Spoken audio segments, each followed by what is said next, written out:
A very good morning to all of you. Welcome back to my channel that is IGNOU Pathways and in this video मैं आपको देने जा रहा हूँ MCQ 015 के कुछ इंपॉर्टेंट क्वेश्चंस को जो ये पेपर सेमेस्टर थर्ड के बच्चों के लिए है।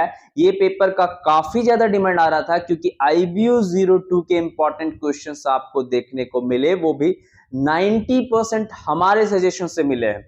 तो जाहिर सी बात है कि जो MCQ 015 का ये पेपर है जो काफी कठिन पेपर माना जाता है एमकॉम के इतिहास में, तो इस पेपर को इसलिए कठिन माना जाता है क्योंकि ये पेपर का नाम देखिए क्या है, India foreign trade and investment. India अपना व्यापार और अपने निवेश कैसे स्टैब्लिश करते हैं, क्या क्या ट्रेड पॉलिसीज है, बहुत सारे पॉलिसीज के बारे में हमें यहाँ पे जानना है। तो इस पेपर को स्टार्ट करने से पहले, इस पेपर के इंपॉर्टेंट क्वेश्चन देने से पहले मैं इस पीडीएफ को इस तरह से सिंक्रोनाइज किया हूं ताकि आपको पढ़ने में बिल्कुल भी आसानी हो, आप एक ओवरऑल नॉलेज ले ले इस पीडीएफ से, क्योंकि इस पीडीएफ को मैंने बहुत ही प्रीसाइजली और कंसाइजली आपको कम शब्दों में और मैं कह सकता हूं कि एक सटीक इंफॉर्मेशन के साथ जो आपको बुकिश लैंग्वेज बिल्कुल भी देखने को नहीं मिलेगा, इसमें ये क्वेश्चंस मैंने इस तरह से फ्रेम किए, इसके आंसर्स मैंने इस तरह से फ्रेम किए हैं जो आपको एग्जाम्स में अगर आप इस आंसर्स को लिखते हो तो आपको नो डाउट 80 to 90% मार्क्स मिल जाएगा।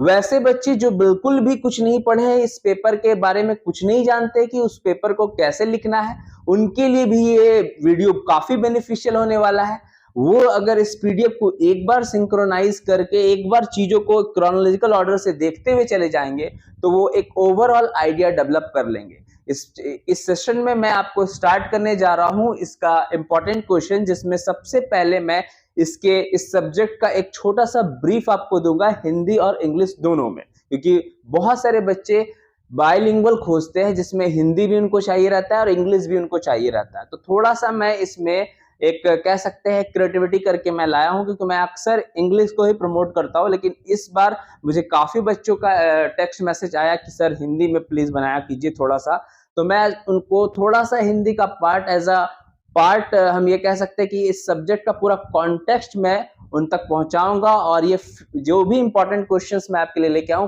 काफी ज्यादा बेनिफिशियल है। तो वीडियो को अब लंबा नहीं करते हैं और वीडियो को प्रीसाइजली और कंसाइजली आपको ये इंपॉर्टेंट क्वेश्चंस हम प्रोवाइड करते हैं। सो अगर आप चैनल पे नए हैं तो चैनल को सब्सक्राइब कर ले और अगर वीडियो अच्छा लगे तो उसे लाइक करें और शेयर करें। चलिए अब देखते हैं आगे के इस पेपर का सबसे पहला चीज, जो इस पेपर का मतलब क्या होता है। ये पेपर का देखिए कोड क्या है, MCQ 015 और इस पेपर का नाम क्या है, India foreign trade and investment. तो इसका देखिए एक छोटा सा शॉर्ट ब्रीफ मैं आपके लिए लेके आया हूं, जिसमें पहला देखिए फॉरेन ट्रेड हम लोग उठाए हैं। इसका मतलब क्या होता है, it can be defined as the inward and outward movement of goods and services resulting in outflow and inflow of foreign exchange between India and other countries. India और सब कंट्रीज के साथ हम इनफ्लो और आउटफ्लो करते हैं किन चीजों का, गुड्स का और सर्विसेज का। उसमें बहुत सारे पॉलिसीज होते हैं, उन पॉलिसीज को भी हमें पढ़ना पड़ता है, हमें जानना पड़ता है कि हम कितना इंपोर्ट कर रहे हैं, क्या एक्सपोर्ट कर रहे हैं, किन किन चीजों में हमारा इंपोर्ट एक्सपोर्ट ज्यादा है, किन किन चीजों में हमारा इकोनॉमी ज्यादा डेवलप कर रहा है। तो आगे देखते हैं, और it focus on India's foreign trade and investment, it covers the historical evolution. ये हिस्टोरिकल एवोल्यूशन बताता है हमारा जो देश इंडिया है उसका पूरा हिस्ट्री, ट्रेड हिस्ट्री हम कह सकते हैं कि हमारा इंडिया ने कैसा व्यापार स्टार्ट करा, 90s में कैसा व्यापार करा, आफ्टर इंडिपेंडेंस क्या हुआ, बिफोर इंडिपेंडेंस क्या हुआ, वो सारी चीजें। फिर पॉलिसीज कैसे बनते हैं, फिर उसके framework governing India trade relations, India के ट्रेड रिलेशंस कैसे है, व्यापार का उनका रिलेशन कैसा है दूसरे देशों के साथ। फिर foreign investment, the course examines trade pattern, ये कोर्स ये भी बताता है, ट्रेड पैटर्न्स को भी बताता है, मेजर एक्सपोर्ट को बताता है, इंपोर्ट्स को बताता है ऑफ गुड्स, ठीक है, ट्रेड एग्रीमेंट्स को बताता है, और इम्पैक्ट ऑफ ग्लोबलाइजेशन। जो मैं तीन चीजों की बात हमेशा करता हूं, new economic policy, that is liberalisation, privatisation and globalisation. अब इसके बाद देखिए ऑन द इंडियन इकोनॉमी, ये इंडियन इकोनॉमी के कॉन्टेक्स्ट में ही बताया क्योंकि इंडियाज फॉरेन हम यहाँ पे पढ़ रहा है, इंडियाज फॉरेन ट्रेड पढ़ रहा है। Additionally it delves into foreign direct investment, यहाँ पे आप फॉरेन डायरेक्ट इन्वेस्टमेंट को भी बहुत अच्छे से समझेंगे और जानेंगे। ठीक है। Trends, government policies to attract FDI and the role of multinational corporation in India economic development. India के इकोनॉमिक डेवलपमेंट में ट्रेड का सबसे बड़ा पार्ट है। अगर इंडिया का इकोनॉमिक डेवलपमेंट हो रहा है तो just because of India trade. India trade हम कह सकते हैं मल्टीनेशनल ट्रेड हम लोग करते हैं, हम लोग बायलैटरल ट्रेड करते हैं, और उन ट्रेड से फिर जो हमने न्यू इकोनॉमिक पॉलिसी का सहारा लिया है 1991 से, इसके बाद एफडीआई का ट्रेंड हमें देखने को मिला है, फॉरेन डायरेक्ट इन्वेस्टमेंट, जिसके चलते हमारा इकोनॉमी काफी बूस्ट हो गया है और हमारे इकोनॉमिक डेवलपमेंट को हम एक पीक पोजीशन तक लेके आया है। अब इसको हम हिंदी में जान ले, जो भी छात्र हमारे हिंदी के हैं उनको ये पेपर का मीनिंग समझ नहीं आ रहा है, क्योंकि ये पेपर थोड़ा सा टफ पड़ेगा, क्योंकि अगर आप एक भी जरा आइडिया नहीं रखे हो, आपको पूर्व ज्ञान एकदम भी नहीं है, तो आपके लिए कठिन हो सकता है। तो मैं उन छात्रों के लिए जो हिंदी मीडियम में है उनके लिए मैं इसे हिंदी में एक बार समझा देता हूं, ठीक है। सो भारत के विदेशी व्यापार और निवेश पर केंद्रित एक पाठ्यक्रम है ये, पहला चीज। यह समझाता है कि कैसे भारत अन्य देशों के साथ व्यापार करता है, एकदम क्लियर है। फिर और विदेशी निवेशकों को आकर्षित करता है। इसमें यह भी बताया जाता है कि भारत कौन कौन सी वस्तुओं का निर्यात एक्सपोर्ट, निर्यात मीन्स एक्सपोर्ट और आयात मीन्स इंपोर्ट कराता है, ठीक है, या करता है। और ये चीजें कि कैसे देश की अर्थव्यवस्था को प्रभावित करती है, मतलब कैसे हमारे इकोनॉमी को, अर्थव्यवस्था कहने का मतलब है इकोनॉमी, जहां पर आप रह रहे हैं, an area where you earn your livelihood by performing some economic activities. फिर देखिए, इसके अलावा यह पाठ्यक्रम विदेशी प्रत्यक्ष निवेश यानी कि एफडीआई पर भी ध्यान केंद्रित करता है, ध्यान एकदम केंद्रित करेगा। इसमें हम लोग पूरे ट्रेड पॉलिसीज को समझेंगे, ट्रेड पैटर्न को समझेंगे, हमारे इकोनॉमी को। ये जो पेपर है मोस्टली इकोनॉमिक्स से भी रिलेटेड है, क्योंकि इसमें आधा पार्ट इकोनॉमिक्स का आपको देखने को मिलेगा। इस पेपर को अधिकतर इकोनॉमिक्स के कोर्सेस में भी थोड़ा अलग अलग टॉपिक्स में रखा गया, अलग अलग सब्जेक्ट्स में रखा गया है, ठीक है। फिर देखिए, जो कि विदेशी कंपनियों द्वारा भारत में किया गया निवेश है, इसमें सरकार की नीतियों और योजनाओं के बारे में जानकारी दी जाती है। देखिए, सरकार जो भी प्लानिंग बनाती है, लाइक 5 ईयर प्लान्स हमारे देश में चला है, हमारे देश में एनुअल प्लान्स चले हैं, तो वो सारे प्लानिंग्स के बारे में भी इस बुक में हम लोग पढ़ेंगे, जो विदेशी निवेश को प्रोत्साहित करने के लिए बनाई गई है। कुल मिलाकर यह विषय आपको यह समझाने में मदद करता है कि भारत की अर्थव्यवस्था में विदेशी व्यापार और निवेश का क्या महत्व है और ये कैसे देश के विकास में योगदान करते हैं।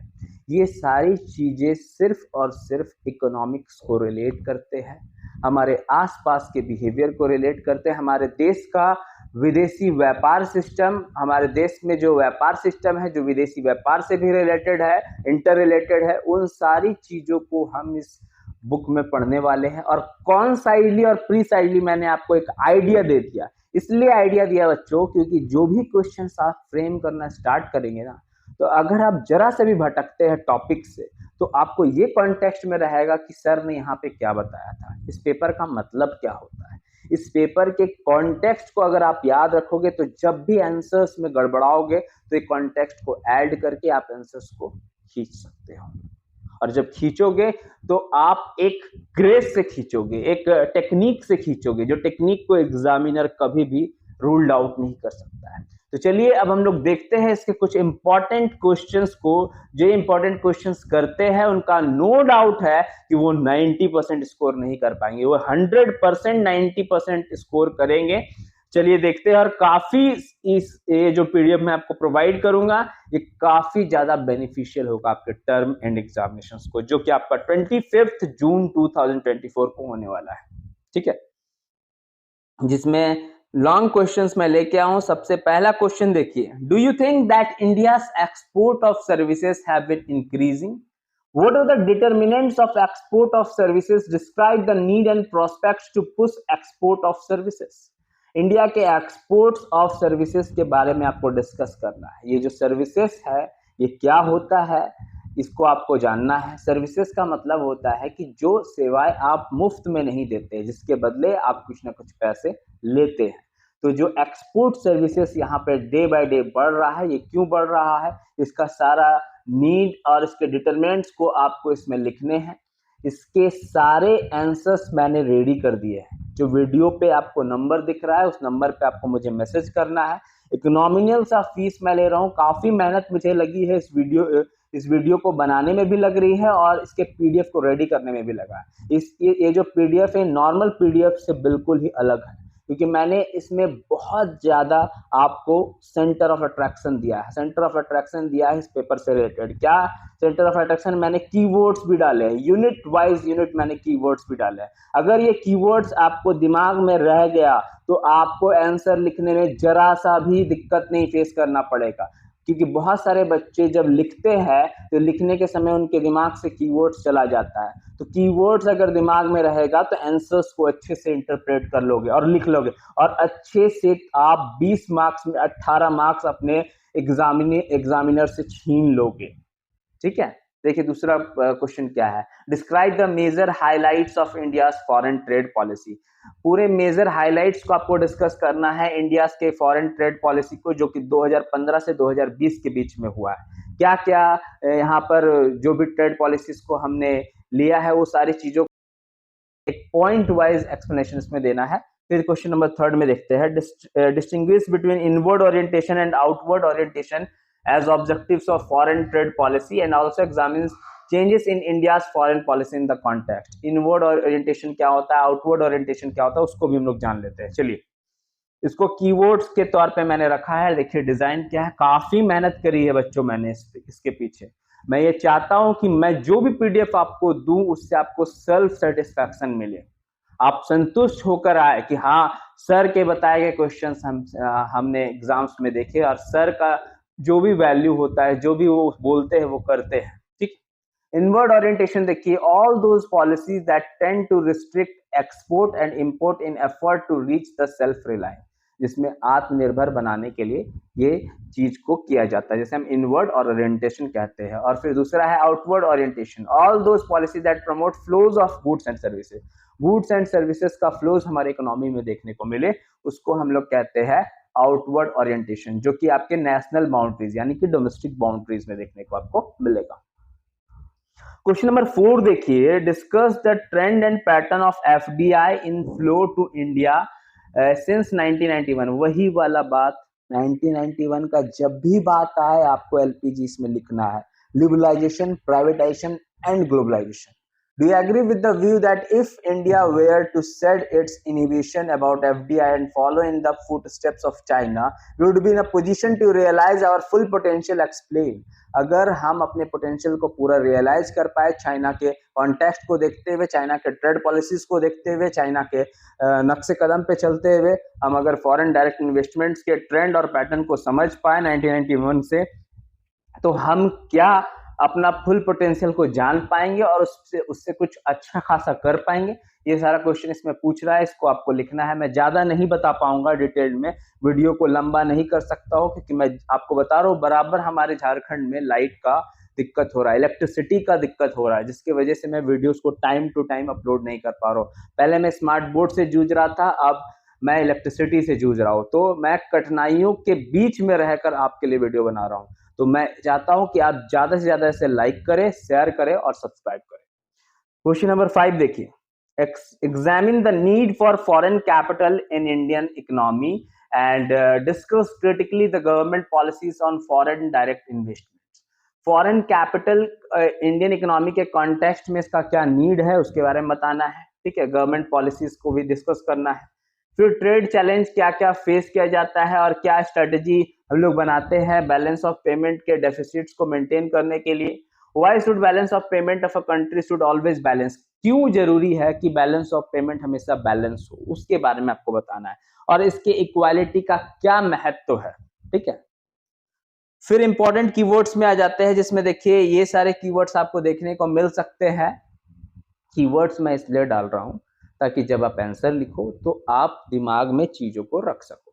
मैं हर यूनिट वाइज कीवर्ड्स को लेके आया हूं आपके लिए, और खास आपके लिए ही मैं ये कर रहा हूं, क्योंकि ये जो पेपर है काफी टफ माना जा रहा है। लेकिन टफ इसलिए माना जा रहा है क्योंकि आपने बिल्कुल भी पढ़ाई नहीं करी है। लेकिन चूंकि आप इस वीडियो को अगर आप देख लोगे तो आपको आधा नॉलेज इस बुक का आपको हो जाएगा। Balance of trade, statement of monetary transaction of a countries on account of export and import of merchandise. देखिए ये ट्रेड बताता है कि मॉनेटरी ट्रांजेक्शन कंट्री का, वो भी एक्सपोर्ट को लेके और इंपोर्ट को लेके, ठीक है। फिर balance on invisibles, statement of monetary transaction of a country on account of trade in services, ये सर्विसेज को टर्म करता है। फिर बैलेंस ऑफ पेमेंट की बात हम करें तो यहाँ पे आ गया statement of accounts of all types of monetary transaction of a country with rest of the world. Rest of world के साथ हमारा जो है अपने इंडिया के साथ साथ अपने जो विदेश के कंट्रीज है उनके बारे में बात करी जा रही है। विदेशी निवेश के बारे में यहाँ पर ज्यादा डिस्कशन हो रहा है। Balance of payments on current account और कैपिटल अकाउंट, दो तरह का बैलेंस ऑफ पेमेंट में आपको देखने को मिलता है, जिसमें स्टेटमेंट होता है of account of monetary transaction of a country on account of exchange of merchandise and invisibles, वो जो हमने ऊपर में पढ़ा वो सारी चीजें। फिर इसमें इनफ्लो और आउटफ्लो होता है कैपिटल का फ्रॉम अ कंट्री। फिर डिसइक्विलिब्रियम क्या होता है उसको भी आपको थोड़ा जान लेना है। It arises when aggregate inflows of foreign exchange do not match with aggregate outflows of foreign exchange. जब इनफ्लोज और फॉरेन एक्सचेंज के और आउटफ्लोज के साथ मैच नहीं करते हैं तो उसको डिसइक्विलिब्रियम पोजीशन पे हम लोग टर्म करते हैं। फिर एक होता है एप्रिसिएशन ऑफ करेंसी, फिर दूसरा होता है डेप्रिसिएशन ऑफ करेंसी, करेंसी का मूल्य बढ़ जाना और करेंसी का मूल्य घट जाना। That is, it is a situation in which the exchange value of domestic currency rises in terms of a foreign currency. Foreign currency के टर्म्स में हमारा जो करेंसी अगर बढ़ जाए तो उसको हम लोग एप्रिसिएशन बोलेंगे। और डिप्रिसिएशन ऑफ करेंसी में जहां पे हमारा करेंसी का वैल्यू घट जाए और फॉरेन करेंसी का वैल्यू बढ़ जाए। That's it. अब क्वेश्चन नंबर 8 देखिए, जिसमें क्या है कि analyse the challenges being faced by India's foreign trade, what remedies will you suggest to overcome them. इसमें आपको अपना कॉन्टेक्स्ट देना है, आप इस इकोनॉमी को कैसे समझ रहे हो, आप इस इकोनॉमिक्स के इस इकोनॉमी के पॉलिटिकल सिस्टम को आप कैसे जान रहे हो, आपको कहाँ तक लगता है कि आप जो अपना सुझाव दोगे वो इंडिया के फॉरेन ट्रेड को चैलेंजेस को फेस करने में हम ओवरकम कर सकते हैं। ठीक है, क्वेश्चन नंबर 9, सारे आंसर्स के पीडीएफ रेडी, आपको एकदम दिक्कत फेस नहीं करना पड़ेगा। क्वेश्चन नंबर 9 देखिए, discuss the structural change in India's import basket in the post reform period. ये आपका रिफॉर्म पीरियड की बात आ गई है, उसमें आपको रिफॉर्म पीरियड का कुछ कॉन्टेक्स्ट इसमें डालना है। ठीक है, फिर कीवर्ड्स में देखिए विट्स है, जिसको हम लोग कहते हैं वर्ल्ड इंटीग्रेटेड ट्रेड सॉल्यूशन। ठीक है, फिर यहाँ पर आपका वर्ल्ड इंटीग्रेटेड ट्रेड सॉल्यूशन क्या होता है उसको देख लीजिए। WITS is a software which is designed to integrate several trade-related databases, retrieves information on world trade and tariffs, providing easy access. The World Bank, in a collaboration with United Nations Conference on Trade and Development (UNCTAD), and in consultation with organizations such as International Trade Center, United Nations Statistical Division. तो यहाँ पे सबसे पहला जो wits है, इस wits को समझ लीजिए। विट्स को हम यहाँ पे एक सॉफ्टवेयर बता रहे हैं जिसको डिजाइन किया गया है सेवरल ट्रेड रिलेटेड डाटाबेस को रखने के लिए, ठीक है, और इंफॉर्मेशन को रिट्रीव्स करने के लिए। फिर वर्ल्ड बैंक एक कोलैबोरेशन होता है यूनाइटेड नेशंस का, जो कॉन्फ्रेंस में ट्रेड और डेवलपमेंट की बात करी जाती है। फिर यहाँ पर UNCTAD and in consultation with organisation such as international trade centre, इसको इंटरनेशनल ट्रेड सेंटर का पार्ट भी हम लोग कहते हैं। देखिए विट्स को चार डाटाबेसेस में रखा गया है, जिसमें पहला है ट्रेंड्स, दूसरा है कॉमट्रेड जिसको हम लोग UN स्टैटिस्टिक्स डिवीजन भी बोलते हैं, फिर थर्ड है इंटीग्रेटेड डाटाबेसेस, फिर है कंसोलिडेटेड टैरिफ शेड्यूल्स। ये मैं इसलिए लाया हूँ ताकि कीवर्ड्स अगर आपके दिमाग में रहेंगे तो ये जो भी चीजें हैं वो थोड़ी टेक्निकल चीजें हैं। टेक्निकल चीजें कहने का मतलब है ये ऐसी चीजें जो हमें बोर करती है, हमें इनको पढ़ने में आलस आएगा। हम अगर देख लेंगे ये टैरिफ लिखा हुआ है, ये यहाँ पे कॉन्ट्रेड लिखा हुआ है, इंटीग्रेटेड डाटाबेस लिखा हुआ है, तो हम इसमें इच्छा नहीं जताएंगे। लेकिन मैं इसे इसलिए डाला हूँ ताकि आप इसे एक बार PDF में देखेंगे, आपके दिमाग में रहेगा कि ये संबंधित है, तो उसको हम आंसर्स में लिख सकते हैं। क्वेश्चन नंबर 10 देखिए, analyse the current challenges facing global trade. Global trade के चैलेंजेस को इसमें देखना है, कैसे आप ओवरकम कर पाओगे वो चीज करना है। फिर क्वेश्चन नंबर 11 है ग्रोथ ऑफ वर्ल्ड ट्रेड, उसके बारे में आपको बताना है। फिर which countries have benefited from this growth and how, कैसे इस ग्लोबल ट्रेड से किस कंट्री को बेनिफिट हुआ और कैसे क्या ग्रोथ वो किए है, वो सारी चीजों को आपको बताना है। फिर कीवर्ड्स में देखिए सबसे पहला है GI. GI means geographical indication. GI signifies that a product originated from a specific geographical location and possesses the reputation and the qualities of the place like Darjeeling and Kangra tea. ठीक है, मतलब ये product का originated specification को बताता है, geographical location को देता है, ठीक है, और एक रेपुटेशन को क्रिएट करके देता है, जैसे यहाँ दार्जिलिंग हो गया, कांगड़ा टी हो गया। फिर G20 जो काफी बार पूछा गया है, ठीक है। The G20 was founded in 1999। देखिए 1999 को इसको फाउंड किया गया था after the Asian financial crisis. Asian financial crisis के बाद इसे लाया गया था as a forum for the finance minister and central bank governor to discuss global economic and financial issues को, और आप कह सकते हैं कि हमारा ग्लोबल इकोनॉमिक इश्यूज को। It was upgraded to the level of heads of the state government in the wake of the global financial crisis of 2008. This G20 countries is a coalition of developed and developing countries. The group of 20 comprises 19 countries. इसमें 19 countries आपको देखने को मिल रहे हैं: Argentina, Australia, Brazil, Canada, China, France, Germany, India, Indonesia, Italy, Japan, Republic of Korea, Mexico, Russia, Saudi Arabia, south Africa, ये सारे देखिए यहाँ पे क्या लिखा हुआ है, यहाँ लिखा हुआ है they add up to 2/3 of the world population, 3/4 of global trade, 80% of global energy demand and almost 85% of global GDP. मतलब G20 में आपको ओवरऑल हमारे इकोनॉमी से रिलेटेड, हमारे ट्रेड से रिलेटेड, हमारे कंट्री के डोमेस्टिक पॉलिसीज को लेके हमारे देश में क्या दिक्कत है, वो सारे दिक्कतों को एक जगह मिलकर एक 20 हेड ऑफ द स्टेट्स में, जिसमें से 19 हेड ऑफ द स्टेट्स मिलते हैं और वो इन चीजों पर चर्चा करते हैं, ठीक है। ये सारा चीज आपके लिए बनाया गया था। फिर देखिए ये शॉर्ट नोट्स का जो मंजर मैं लेके आया हूँ, ये शॉर्ट नोट्स काफी इंपॉर्टेंट होता है बच्चों, और ये शॉर्ट नोट्स अगर आप करते हैं तो आप इतने टफ क्वेश्चंस को ओवरकम कर देंगे, और ये क्वेश्चंस को करके आप 10 मार्क्स आराम से स्कोर कर लेंगे। जिसमें देखिए पूछा जा सकता है EOUS, एक्सपोर्ट ओरिएंटेड यूनिट्स, और दूसरा है special economic zones, WTO, world trade organisation, और एग्रीकल्चर। आप तो जान रहे हैं agriculture is the primary sector of our country. फिर है समृद्धि स्कीम, फिर है PLI स्कीम्स। फिर इसके बाद देखिए फिर और भी मैंने लेके आया हूँ MCIPS स्कीम्स, फिर एशियन काफी बार पूछा गया है हमारे, हम कह सकते हैं हमारा जो दिसंबर वाला पेपर था उसमें भी ये एशियन आया था, तो इसे मैंने इसलिए डाल दिया कि अगर बुरा हो ना वो सिचुएशन, अगर आपको अगर ये क्वेश्चन देखने को मिले तो आप लिख लो, ठीक। क्वेश्चन नंबर 13 देखते हैं, जिसमें यहाँ पे आपको एक्सप्लेन करना है following organisation and their effectiveness in promoting export promotion councils, EXIM bank के बारे में, इंडियन इंस्टीट्यूट ऑफ पैकेजिंग के बारे में। ये कैसे प्रमोट करता है एक्सपोर्ट्स को एफिशिएंट तरीके से, इसके बारे में आपको लिखना है। क्वेश्चन नंबर 14 देखिए, what kind of export promotion measures have been adopted in India, किस तरह से अडॉप्ट किया गया है, आपको हाईलाइट करना है मीस, रोडेप और सीस। फिर इसके बाद है what are the future prospects and strategies to boost the export of Indian agriculture product, क्या फ्यूचर प्रोस्पेक्ट की स्ट्रेटजी हो सकती है इसको प्रमोट करने के लिए। फिर इसमें कीवर्ड्स देखिए, जीडीपी क्या होता है, it is a measure of value added और created through the production of goods और services in a country during a certain period, क्योंकि जो भी गुड्स और सर्विसेज आप प्रोड्यूस करते हैं उसका सम टोटल ही जीडीपी कहलाता है एक अकाउंटिंग ईयर में। हॉर्टिकल्चर ये एग्रीकल्चर का एक ब्रांच है जहां प्लांट के कल्टीवेशन को किया जाता है, गार्डन क्रॉप्स होते हैं और ऑर्नामेंटल प्लांट्स होते हैं, फ्रूट्स वेजिटेबल्स होते हैं। फ्लोरिकल्चर जिसमें आपको ये पूरा होली डिपेंड करता है, आपको दिख रहा है फ्लोरी मींस फ्लावर। फिर कोल्ड चेन इसलिए है क्योंकि it is a chain of coordinated events in temperature controlled environment to manage store and transport perishable goods like vegetables and fruits, ठीक है। फिर रीजनल ट्रेड एग्रीमेंट है, फिर बायलैटरल ट्रेड एग्रीमेंट है।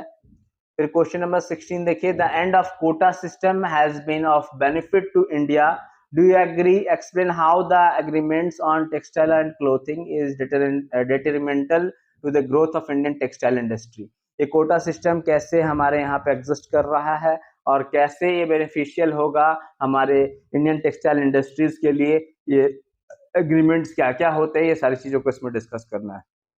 क्वेश्चन नंबर 17, जो काफी बार पूछा गया है। India is a natural competitive advantage in textile and garment sector but at the same time suffers from a certain inherent limitations, उसके बारे में आपको इसमें बताना है।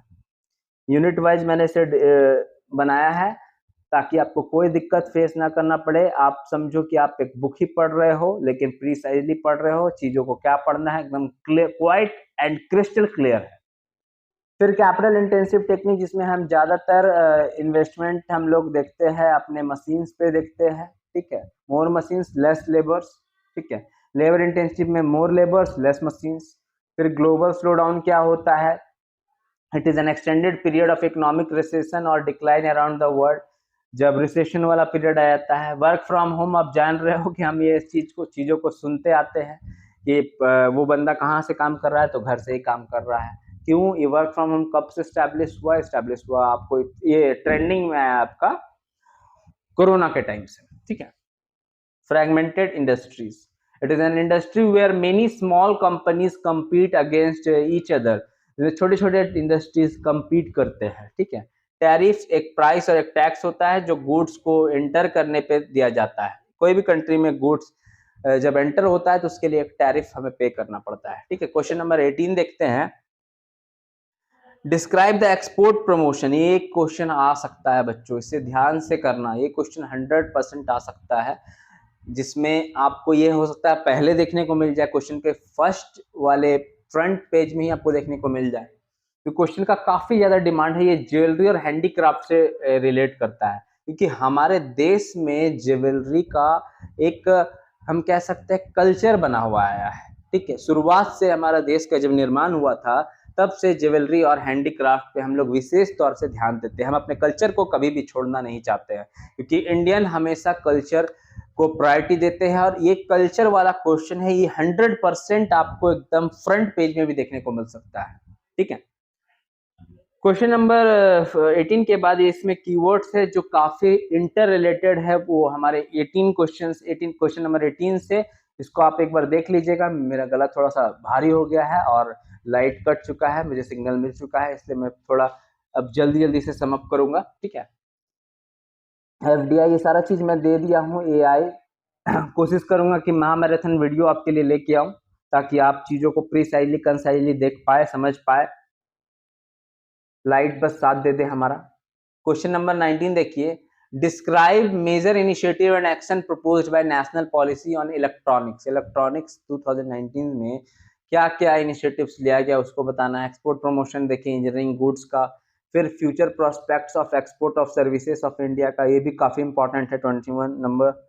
फिर इसके देखिए सर्विस क्या होता है, उसको मैंने अच्छे से एलोबरेट कर दिया, हाईलाइट कर दिया आपके लिए, ताकि आप चीजों को एकदम रट ले और चीजों को समझ ले। ये कीवर्ड्स को एकदम 100% रट के जाइए, 100%। अगर आप समझ नहीं पा रहे हैं तो इसको रट जाइए, फिर को रिलेट करके से लिख दीजिए आंसर्स में। स्टार्टअप क्या होता है, यूनिकॉर्न क्या होता है, सारी चीज़ों को मैंने अच्छे से पॉइंट आउट किया है, इसे देख लीजिएगा।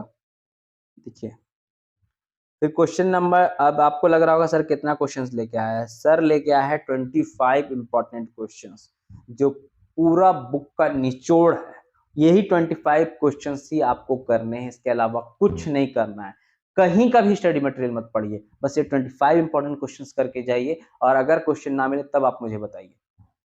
फिर देखिए WTO एग्रीमेंट्स क्या होता है, सैनिटरी और फाइटो सैनिटरी कंडीशंस क्या होते हैं, उसके बारे में आपको डिस्क्राइब करना है।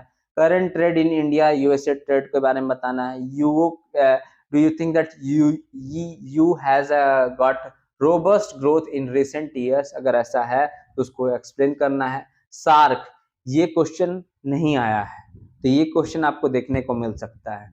सार्क को अच्छे से पढ़ लेना है और इसके इकोनॉमिक कैरेक्टरिस्टिक्स को भी अच्छे से लिख लेना है। इसके सारे आंसर्स के PDF मैंने रेडी कर दिए हैं।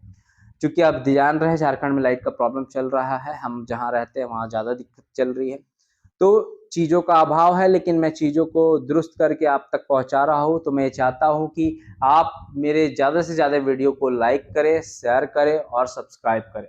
अगर चैनल पर नए हैं तो ज़रूर से ज़रूर सब्सक्राइब करें, ताकि आपको हमारे इम्पोर्टेंट क्वेश्चंस और हमारे नोटिफिकेशंस आपको काफ़ी ज़्यादा बेनिफिशियल पहुंचाए इस डिस्टेंस लर्निंग में। और मैं इस वीडियो को यहीं पे एंड करूंगा। जिन भी बच्चों को इसका पीडीएफ चाहिए उसे एक नॉमिनल सा अमाउंट देना पड़ेगा और उसके बाद ये पीडीएफ आप तक रहेगा, क्योंकि मेहनत काफ़ी लगी है और मेहनत के लिए एक छोटा सा अमाउंट आपको पे करना पड़ेगा। सो वीडियो को अगर आपको पसंद किए तो आप इसे हमेशा की तरह लाइक करें, शेयर करें और सब्सक्राइब करें। जय हिंद, जय भारत, थैंक यू।